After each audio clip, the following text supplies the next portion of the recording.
Let me take you back to the moment that changed the way I think about my country. I was standing in a small village in South Sumatra, watching a group of mothers waiting in the line for a bag of rice.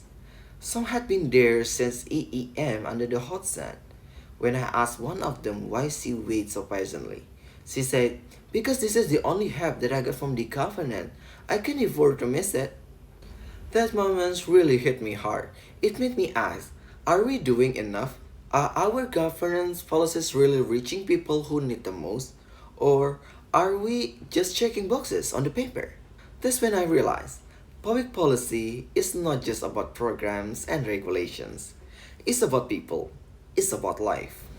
Hi, I'm Ketuditya Padimasaji, Social and Political Science majoring in Public Administration students from UPN Veteran Jawa Timur. Indonesia is the world's foremost populous country. We are a nation of over a million voices, each one with hope, needs, and dreams. Now, imagine trying to govern that. It's not easy, and that's why public policy, the decisions made by our government, is so important. It touches every part of our lives such as education, healthcare, jobs, transportation, and environment.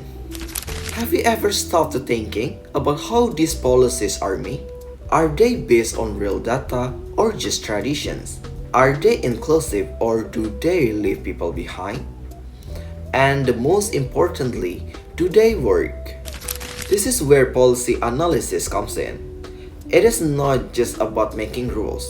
It's about understanding problems, testing solutions, and measuring the result. So, the researchers, civil society, and policy analysts get involved. They gather data, spoke with communities, and monitored the outcomes.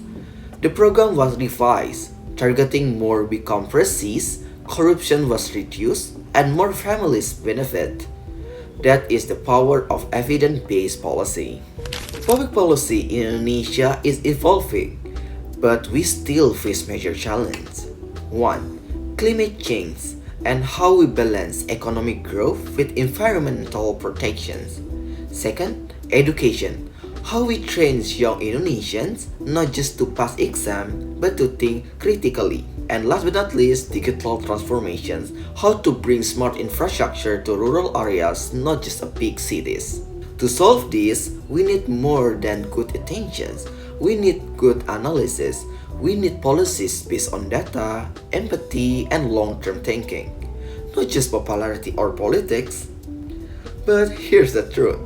Public policy is not just the job from the government. It's our responsibility too. We need to ask some questions. We need to stay informed. We need to hold our leaders accountable, not just during elections, but every single day. Because when policy fails, people suffer. But when policy works, society is transformed.